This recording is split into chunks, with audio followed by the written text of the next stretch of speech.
Fitnah yang menjurus kepada calon Presiden Prabowo Subianto dinilai tidak sebanding dengan kenyataan yang ada. Pasalnya, Prabowo saat ini bukan sosok temperamental seperti yang dinarasikan. Prabowo saat ini jauh lebih sabar dan humanis. Bahkan Prabowo cenderung merangkul berbagai kalangan baik kawan ataupun lawan politik. Terbukti Prabowo tidak membalas apapun terhadap penyebar fitnah tersebut. Bahkan Prabowo selalu mengimbau kepada para pendukungnya untuk tetap menjaga persatuan dan kesatuan siapapun pilihan capresnya. Faktanya, Prabowo kan saat ini sudah berubah, bahkan Pak Presiden Jokowi sendiri mengakui Prabowo itu orangnya sabar. Jokowi menilai, para penebar fitnah tersebut sebenarnya sudah mengetahui informasi itu hoaks atau palsu. Namun karena berniat ingin menjatuhkan nama Prabowo, informasi tersebut tetap dinarasikan dan disebarluaskan. Dalam politik, menurut Jokowi, sebuah persepsi lebih penting dibanding sebuah fakta, sehingga banyak orang yang membenci golongan tertentu dan melakukan berbagai cara untuk menjatuhkannya, salah satunya dengan cara fitnah dan menebar hoaks. Maka dari itu, kelompok yang membenci Prabowo sengaja membangun persepsi negatif sehingga cenderung melakukan kampanye hitam. Masyarakat beranggapan para pelaku fitnah tersebut sejatinya sudah sangat siap jika akhirnya dilaporkan dan dipenjarakan, karena sudah ada jaminan dari kelompok-kelompok yang menyetirnya. Nah, persepsi yang ingin mereka bangun ini tentu saja negatif, atau black camping. Jokowi mengungkapkan, bahwa masyarakat salah pandangan kalau Prabowo adalah orang keras kepala.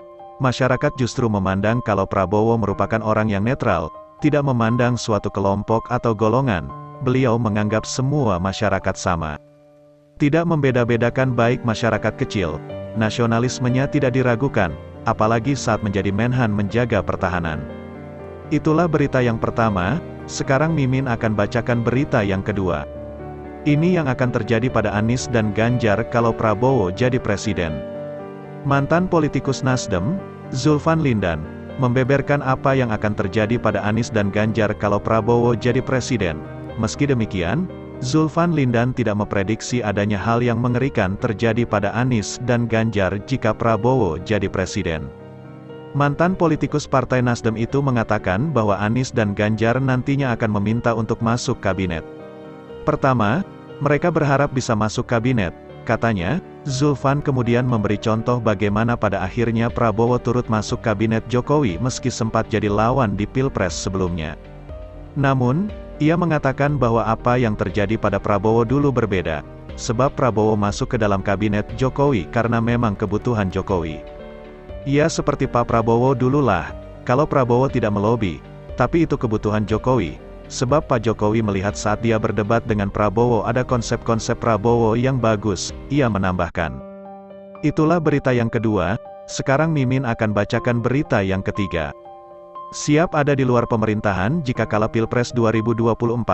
Anies, jangan sampai tidak tahan oposisi. Capres nomor urut 1 Anies Baswedan mengatakan bahwa jika pemenang Pilpres berada di pemerintahan, sedangkan yang tidak menang berada di luar pemerintahan.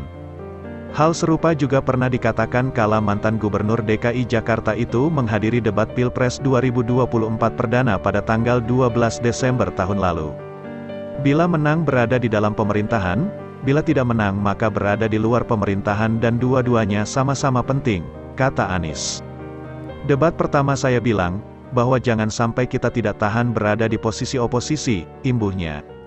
Meski demikian, Anies juga mengungkap mengapa dirinya tak menjawab dengan tegas soal kemungkinan menjadi oposisi pasca Pilpres 2024.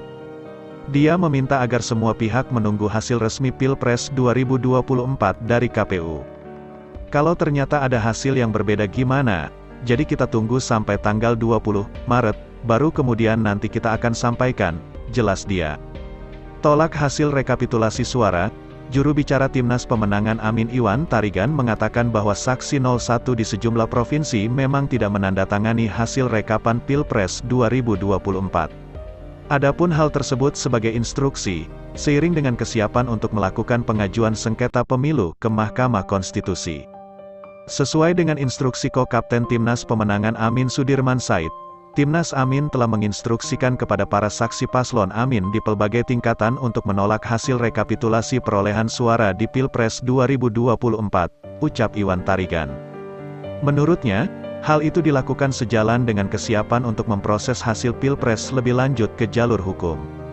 Sebab diduga adanya pelanggaran dalam keberjalanan Pilpres 2024. Kami hanya memastikan Timnas Amin sedang menyiapkan pelbagai hal teknis untuk mengajukan sengketa ke MK, ucap dia. Dia juga menegaskan hal-hal teknis yang sedang disiapkan itu nantinya juga akan digunakan untuk pengguliran hak angket DPR mengenai kecurangan pemilu 2024. Pelbagai rancangan bahan-bahan dari Timnas Amin ke MK itu bisa digunakan untuk mendukung pengajuan hak angket, ucap dia. Berita selanjutnya, Anies belum akui Prabowo menang Pilpres, kalau hasilnya berubah gimana? Masyarakat Indonesia kini tengah menantikan sikap politik yang akan diambil oleh Anies Baswedan, salah satu kandidat presiden 2024, menyusul hasil pemungutan suara Pilpres 2024 yang menunjukkan keunggulan kubu Prabowo Subianto Gibran Rakabuming Raka di 16 provinsi berdasarkan rekapitulasi KPU. Dalam sebuah diskusi di Geraha CIMB Niaga, Jalan Jenderal Sudirman, Anies Baswedan memberikan pernyataan tentang posisi politiknya apabila hasil final pemilu tidak berpihak kepadanya. Kalau ternyata hasilnya berubah gimana? Kalau ternyata ada putaran kedua gimana? Kalau ternyata ada hasil yang berbeda gimana? Ucap Anies, menanggapi pertanyaan tentang kemungkinan bergabung dengan pemerintahan atau memilih posisi sebagai oposisi. Anies menegaskan bahwa keputusan terkait sikap politiknya akan ia umumkan setelah Komisi Pemilihan Umum secara resmi mengumumkan hasil pemilu 2024 pada tanggal 20 Maret nanti. Jadi kita tunggu sampai tanggal 20 Maret, baru kemudian nanti kita akan sampaikan sikap lanjutnya, mengindikasikan pentingnya kesabaran dalam menunggu proses demokrasi yang berjalan. Capres yang diusung oleh Partai Nasdem, Partai Keadilan Sejahtera, dan Partai Kebangkitan Bangsa ini juga mengingatkan bahwa hasil pemilu masih bisa berubah tergantung pada proses hukum yang mungkin terjadi pasca pengumuman hasil. Gugatan terhadap hasil pemilu bisa saja diajukan ke Mahkamah Konstitusi oleh pihak yang merasa dirugikan, di mana MK akan memeriksa bukti dan memutuskan sah tidaknya hasil pemilu tersebut. Keputusan Anies untuk menunggu hasil resmi dan proses hukum yang mungkin terjadi mencerminkan sikap demokratis dan penghormatan terhadap proses pemilihan umum di Indonesia. Sikap ini juga menunjukkan pentingnya kepatuhan terhadap hukum dan regulasi yang berlaku, demi menjaga integritas dan kredibilitas proses demokrasi di Indonesia. Berita selanjutnya, soal jatah menteri. AHY sudah temui Prabowo. Ketua Umum Partai Demokrat Agus Harimurti Yudhoyono mengatakan, akan menunggu hasil rekapitulasi suara pemilu presiden dan pemilu legislatif 2024 dari KPU sebelum membahas soal jatah menteri di kabinet baru. Ia sendiri mengaku sudah menghadap Ketua Umum Partai Gerindra Prabowo Subianto. Saya sendiri sudah menghadap ke Pak Prabowo Subianto dan beliau menyampaikan sama-sama kita kawal dulu proses perhitungan suara ini, jelas AHY.